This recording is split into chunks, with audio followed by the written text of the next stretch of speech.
ಇವತ್ತು CM city rounds ಹಾಕ್ತಾ ಇದ್ದಾರೆ. ಸಾಯಂಕಾಲ ಮಳೆ ಹಾನಿ ಪ್ರದೇಶಕ್ಕೆ ಭೇಟಿ ಕೊಡ್ತಾ ಇದ್ದಾರೆ ಸಿದ್ದರಾಮಯ್ಯ ಅವರು. ಹಾನಿಗೀಡಾದಂಥ ಪ್ರದೇಶಗಳ ಪರಿಶೀಲನೆಯನ್ನು ಸಿಎಂ ನಡೆಸಲಿದ್ದಾರೆ. ಈಗಾಗಲೇ ಅಧಿಕಾರಿಗಳಿಂದ ಸಾಕಷ್ಟು ಮಾಹಿತಿಯನ್ನು ಪಡ್ಕೊಂಡಿದ್ದಾರೆ ಸಿದ್ದರಾಮಯ್ಯ ಅವರು. ಇವತ್ತು ಸಂಜೆ ಯಾವ್ಯಾವ ಪ್ರದೇಶಗಳಲ್ಲಿ ತೀವ್ರ ಹಾನಿಯಾಗಿದೆ ಬೆಂಗಳೂರಲ್ಲಿ ಅಂಥ ಪ್ರದೇಶಗಳಿಗೆ ಮುಖ್ಯಮಂತ್ರಿ ಭೇಟಿ ಕೊಡಲಿದ್ದಾರೆ. ಏನಾಗಿದೆ ಬೆಂಗಳೂರು ಪರಿಸ್ಥಿತಿ ನೋಡ್ತಾ ಇದ್ದರೆ ನಾವು ವಾಹನ ಸವಾರರ ಕಥೆ ಹೇಳ್ತಾ ಇದ್ದೀನಿ ನಾನು.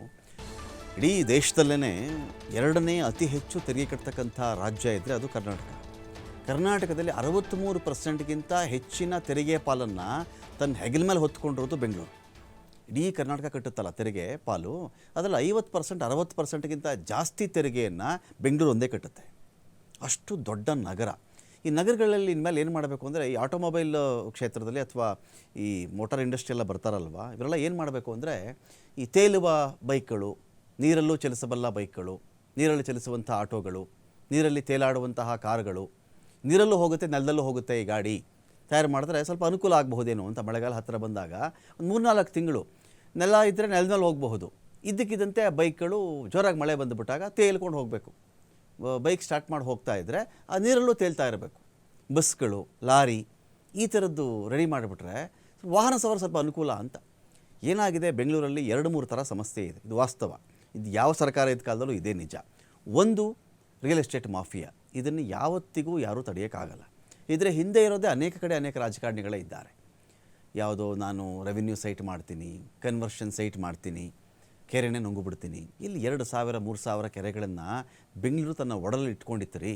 ಇವತ್ತು ಬೆರಳೆಣಿಕೆಯಲ್ಲಿ ಎಣಿಸ್ಬಿಡಬಹುದು ಬೆಂಗಳೂರು ಕೆರೆಗಳನ್ನು. ಏನಾಗಿದೆ ಅಲ್ಲಿಗೆ? ಇವರು ಎಲ್ಲ ಡೆವಲಪ್ಮೆಂಟ್ ವರ್ಕ್ಗೂ ಕೆರೆಗಳೇ ಬೇಕು ಇವರಿಗೆ.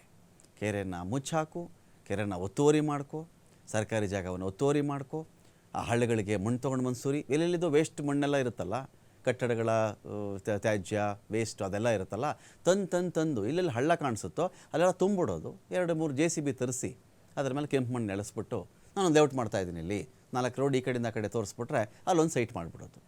ನೀರು ಪ್ರಾಕೃತಿಕವಾಗಿ ಹರಿಯೋದಲ್ವೇನ್ರಿ? ಅದು ಎಲ್ಲಿ ತಗ್ಗು ಪ್ರದೇಶ ಬರುತ್ತೋ ಅಲ್ಲಿ ಹರಿತಾ ಇರುತ್ತೆ. ಲೇಔಟ್ಗಳನ್ನು ನೀವು ಕೆರೆಗಳಲ್ಲಿ ಮಾಡದೇ ಇದ್ದಿದ್ದರೆ, ಎತ್ತರ ಪ್ರದೇಶಗಳಿದ್ದಿದ್ದರೆ ನೀರು ಯಾಕೆ ತುಂಬಿಕೊಳ್ತಾ ಇತ್ತು? ಚಾನ್ಸೇ ಇಲ್ಲ ಅಲ್ಲ.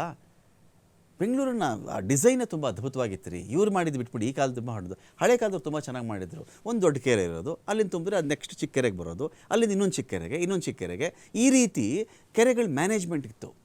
ಆ ಕೆರೆಗಳ ಇಕ್ಕೆಲೆಗಳಲ್ಲಿ ಭತ್ತದ ಗದ್ದೆಗಳಲ್ಲಿ ಮಾಡ್ಕೊಂಡಿದ್ರು. ಏನು ಮಾಡಿದ್ವಿ ನಾವು? ಇರೋ ಬರೋ ಕೆರೆ, ನಮ್ಮ ಕೆರೆಗಳನ್ನೂ ನಾವು ನುಂಗು ಹಾಕಬೇಕು, ಮರಗಳನ್ನೂ ಕಡ್ದು ಹಾಕಬೇಕು. ಸಮಾಧಾನವೇ ಇಲ್ವಲ್ಲ. ಒಂದು ಸೈಟ್ಗೆ ನನಗೊಂದು 50 ಲಕ್ಷ 60 ಲಕ್ಷ 70 ಲಕ್ಷ ಬರುತ್ತೆ ಅಂದರೆ ಅದರ ಮುಂದೆ ಇನ್ಯಾವುದಿದೆ ರಿಯಲ್ ಎಸ್ಟೇಟ್ ಮಾಫಿಯಾಗೆ? ಇನ್ನೇನಿದೆ ಹೇಳಿ ಅದರ ಮುಂದೆ? ಒಂದು ಕೆರೆ 22 ಎಕರೆ 30 ಎಕರೆ 40 ಎಕರೆ ಕೆರೆ, 40 ಎಕರೆ, ಒಂದು ಎಕರೆಗೆ ಒಂದು 30 ಸೈಟ್ ಅಂತ ಇಟ್ಕೊಳ್ಳಪ್ಪ, ಎಷ್ಟಾಯಿತು? 100 ಸೈಟ್ಗಳಾಗ್ಬಿಡ್ತಲ್ವಾ? 100 ಸೈಟ್ಗಳಾಯಿತು. ಒಂದೊಂದು ಸೈಟ್ಗೆ 60-70 ಲಕ್ಷ ಅಂದರೆ 100 ಕೋಟಿ ರೂಪಾಯಿ ಆಯಿತು. ಮುಚ್ಚು ಕೆರೆನ.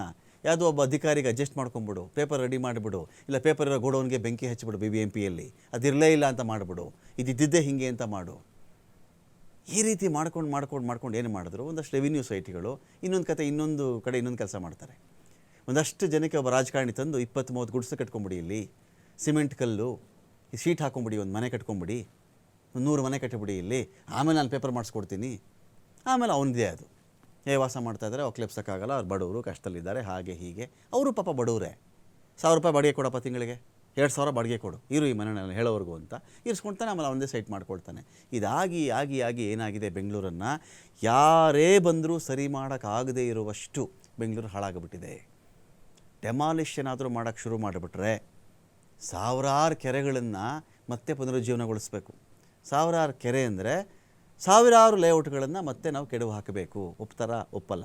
ಸೊ ಹಾಗಾಗಿ ಒಂಥರ ಮುಗಿಯದ ಸಮಸ್ಯೆಗಳಿದು. ಇಷ್ಟು ಟ್ಯಾಕ್ಸ್ ಕಟ್ಟಿ ಕೂಡ ಬೆಂಗಳೂರಿನ ಒಬ್ಬ ನಾಗರಿಕ ಈ ಥರ ಮಳೆಯಲ್ಲಿ ಹಿಂಸೆ ಪಡ್ತಾನೆ, ಅವನಿಗೂ ಕೂಡ ಸಂಕಟ ಆಗುತ್ತೆ ಅಂತ.